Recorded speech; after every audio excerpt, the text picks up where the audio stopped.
I'd like to move to Mr.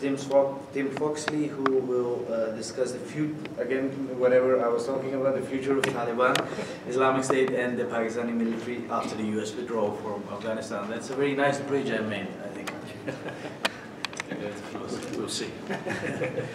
Ladies and gentlemen, hi. My name is Tim Foxley. I was a political military analyst for the British government for about 20 years. 10 years of which was as an Afghanistan analyst. I did 4 years at the Stockholm International Peace Research Institute as their Afghanistan researcher. I've done a few other bits and pieces for the British government, for the Ministry of Defence and the Foreign Office, and I've worked briefly for the Swedish Foreign Ministry as an advisor on Afghanistan. I've cut my ties from government 5 years ago, and just to emphasise what Junaid is saying, I don't represent any government or any organisation or any institute. I'm speaking purely as an analyst and purely for myself. So just to make that absolutely clear, slide please. So in the 10-12 minutes, it's going to be a bit of a rush through. I'm going to very briefly review the current conflict situation in Afghanistan. I'm going to look at the US-Taliban talks and any implications that are falling out of that. And then a few thoughts about the prospects for the region and for the future. Slide please. So the NATO departure in 2014 has generated an upsurge in the fighting. Particularly the ISAF force reduction from a peak of 140,000 down to around 40,000 has been a real trigger, and it's brought the Afghan army to the fore. UNAMA classified or reclassified Afghanistan in 2007 from a post-conflict country to an ongoing conflict country. And most recent UN analysis of casualties and statistics looking at the conflict last year, they've concluded that overall civilian deaths, including child deaths, have reached record high levels. And Ashraf Ghani at Davos in January has acknowledged at least 45,000 Afghan security personnel killed. That's just killed, not including wounded.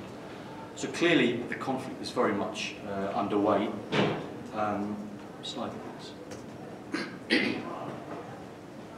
The Taliban are willing and able and capable to take the fight across Afghanistan to the international community and to the Afghan national security forces.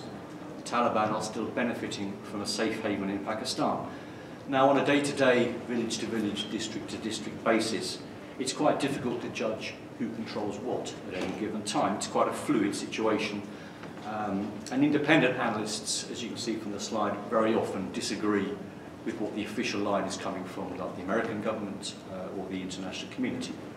But it's fair to say that the arrival of Islamic State, late 2014, early 2015, has done a lot to complicate the situation, particularly in the eastern part of the country, Nangarhar and the provinces around that, where you now get a sort of a three-way set of combat: Taliban fighting Islamic State fighting the government fighting both of those insurgent groups. So this is complicating the situation. Slide, please. The Americans now, and we've already heard the complexity that Donald Trump is injecting into an already complex situation, but the Americans now appear to be done with fighting without achieving any significant victory that they can point to. They seem to be keen to leave. The messages coming from Donald Trump's regime appear very impatient to leave, but also confused and confusing. They reinforced the US troops in 2017. And then in December last year, I'm sure you'll remember, Donald Trump threatened to withdraw all American troops out of Afghanistan. And then he said he'd withdraw half the troops. And in the end, we're left with a situation where we don't quite know what he has threatened or what he will actually do. Now, obviously, it's not wrong for the Americans to plan to downsize and to withdraw. This is a goal that I think everyone's looking forward to. But it has to be done coherently and with some kind of long-term support strategy. An erratic and precipitate withdrawal would be highly risky and is demonstrably emboldening the Taliban. We've seen many days of talks in the Middle East between the Americans and the Taliban, but they seem to be discussing a very narrow slice of the pie: US withdrawal in exchange for a Taliban commitment to reject Al-Qaeda and Islamic State in the area. What is more concerning is that the Taliban do not recognise the Afghan government. Neither is the discussion appearing to consider the wishes of the Afghan population itself. It's difficult to understand what exactly the Taliban want. They're not a monolithic body. A cursory glance of the English language Twitter feeds from the Taliban shows an obsession with things that they've blown up. people that they've killed. You don't get a sense from the Taliban communications that directly coming out that they're discussing reintegration, reconstruction, unemployment, social issues. You don't get that sense. It's still the language of death and destruction. So it's not clear that the Taliban have actually changed that much. Felix Kuhn, another Taliban expert, doesn't think the Taliban have changed. It's more the case the international community have changed, particularly the Americans. But the Taliban seem very keen to protect their power base and to protect their interests. Slide, please. So what happens in Afghanistan has an impact on the region. With or without the US, neighbours and the near neighbours are seeing opportunities for political, military and economic gain. And this is fine. There are legitimate interests in the area, but not all intentions are benign.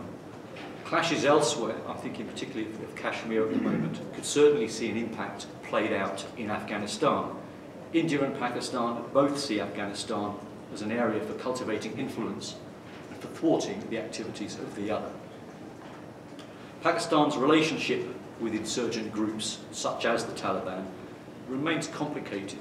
That's an understatement, but I believe that they will continue to covertly back the Taliban as a means of shaping Afghanistan into a state that will work favourably with Pakistan and to confront what they see as Indian expansionism behind Pakistan's back, i.e. to the west of Pakistan. Slide, please. The Afghan population and the government are not a part of this dialogue, but they need to be for long-term reconciliation. And there are real practical issues regarding Taliban's future political and military status back inside Afghanistan. And one particular example of many. How will the Taliban integrate themselves, their fighters, back into the system? There's a good USIP report by Dini Dirksen from January this year, which looks at the example of Hezbi Islamic Gulbuddin, the HIG fighters. And there's a sense that fighters are going to be brought into the army, they're going to be given employment, the HIG commanders are going to be given generalships and status and salaries. And I wonder if the Taliban seem to expect all their fighters, will they be incorporated to the NSF? And who will pay for this bigger army at a time when, in theory at least, the need for fighting will have gone? My concern, therefore, is the risk of thousands of armed, trained and experienced fighters suddenly finding themselves unemployed. And this could be very destabilising for the region. You can see the Taliban fragmenting. It's not a monolithic body. Many ex-Taliban are splintering off into other groups. Some of the ISAF groups in Afghanistan are comprised of ex-Taliban fighters. So that's particularly one outlet, with Pakistan perhaps working with and supporting some of these new emerging insurgent groups. And it's certainly possible to see ex-Taliban moving north into Central Asia, east into Kashmir to stir up trouble there, or west into the Middle East.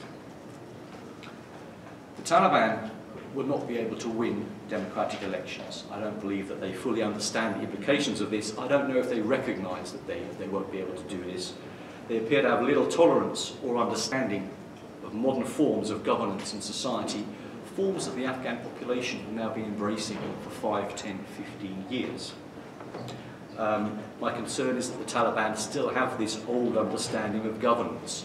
They've won part of the battle, they get a seat at the table, and they divide up the government pie. You take the Defence Ministry, we'll take the Interior Ministry. This is, for me, this is a worrying backward step, 20 years or perhaps even 40 years. So, by way of conclusion, I don't so much worry about the Taliban capturing the country. That's not going to happen.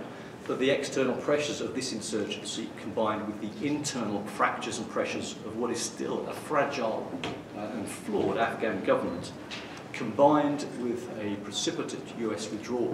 And I think that's the new factor that we didn't really understand. We've understood the Taliban pressure, we've understood the fractures and fissures within the Taliban government itself, but this new factor, an erratic American policy, we don't know where it's going to go. Those three factors could cause the country to fragment. That's my big concern. I came here quite pessimistic. I was talking with my colleagues yesterday, and I'm perhaps even more pessimistic as a result. I've struggled to find the positive. There is an opportunity but on balance, I'm very concerned for the way things will go. I'm going to pause there. Thanks so much.